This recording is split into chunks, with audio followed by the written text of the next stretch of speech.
Okay, so the first thing that I'm going to be doing with Mason today is threshold work.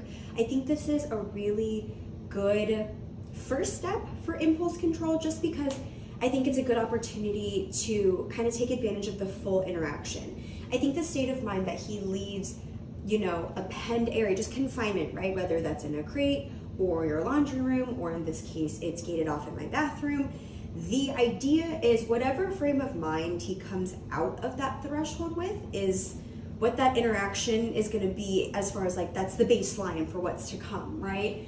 So all that's happening right now is I want him to figure out what I'm asking for without actually having to tell him. I really want him to just think through it.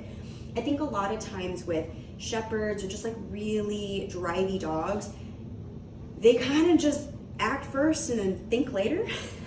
So it's good to pattern this idea of problem solving as well, because it kind of alleviates the pressure on you to always have to helicopter parent, but it also promotes problem solving skills within the dog. And usually what I notice is if they kind of come up with that idea on their own, the idea to sit, the idea to wait, the idea to give you eye contact, then it's probably going to stick a little bit better just because they have now owned that idea.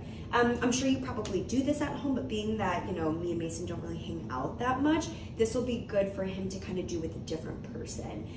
So anyways, all I'm going to do is basically hold out until he gives me a sit on his own. I don't want to have to prompt him to do that. I just want him to kind of figure it out. Good.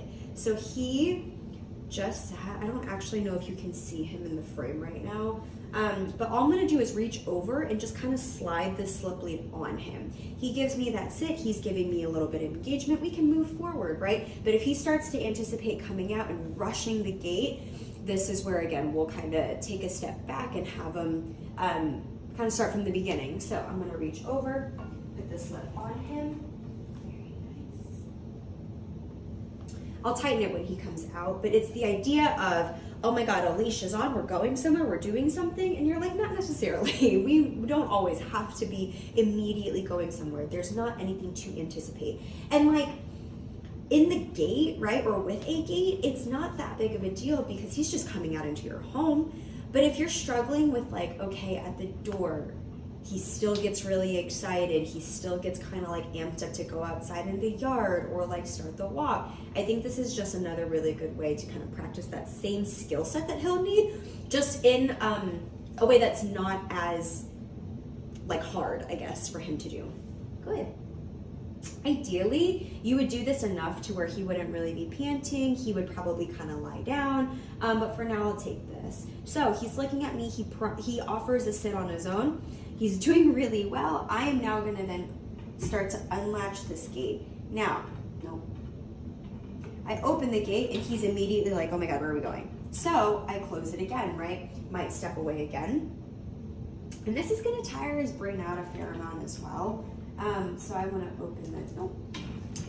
He starts to come back in. We close it again. And on top of that, I might even back away from the gate just to really double down on like, that is really not the behavior that I'm looking for right now.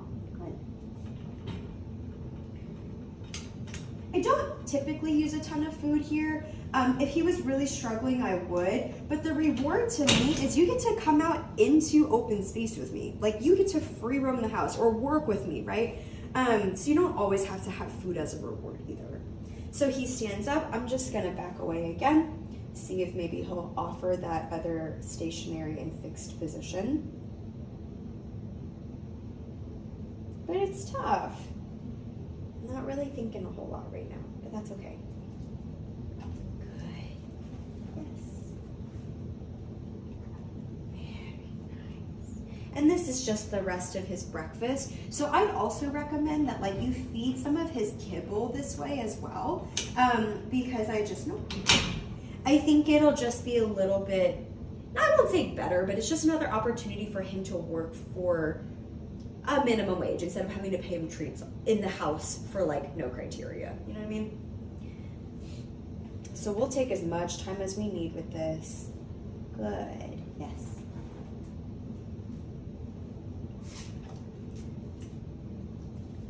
feed him, he stands back up again. I really, really, really want to have him stationary and like, again, in a more decompressed position.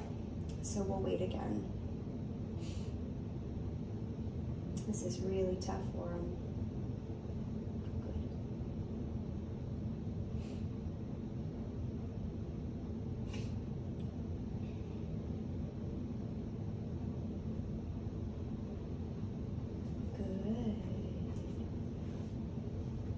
The gate again. We'll open the gate now. Good. Good.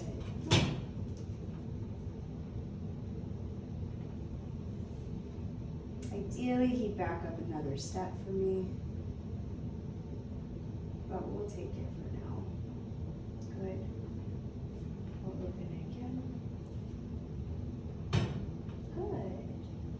At this step, he's like so close to freedom. I just want to see if he can offer a more decompressed position. Because what you're noticing is as soon as this threshold opens, and I don't know how close I am to this camera, but as soon as this threshold opens, he starts to anticipate coming out. Good. Yes. He starts to anticipate coming out, and you can tell because his panting starts to intensify. He starts to flirt with this boundary a little bit more. So I do a combination of like, I'll use facial pressure because I really want him to get pretty good at perceiving that. But also, if he were to blow my facial pressure off, I would then just follow through with the gate. But for now, we'll take this. This is not bad. Good. I might even walk. Nope. So the second you start walking and moving, he's like, got it, with you. And you're like, no, dude, you can kind of just slow down a little bit. And I think that's kind of what's going on is, again, he's so smart. He thinks 12 steps ahead all the time that it's kind of hard to keep him in the present moment sometimes and just have him pause before he responds to things. So look for little things like this. Don't just look for the sit or what his physical body is doing, but kind of pay attention to what his brain is doing instead. This right now, having him even hold this threshold, it is tough. He's yawning, he's panting, he hasn't laid down yet. So it's just interesting to observe. Good. I might pretend like I'm gonna run. Yes. Ooh. Back him up a little bit. So that's the other thing too, just because you hear the YES word doesn't mean that you can just blow off everything else that we were doing. I will come bring it to you, right? You can have it out of my hand, but good. From here, we can then practice, okay, what is his release word actually, right? I know it's your 2 letters, so I might say other words that sound similar. So, Oklahoma, okra, I'm at a loss, Ohio, okay, yes. Very nice. So just doing that every time he comes in and out of a threshold, I think would help Mason. Sit. Whoa.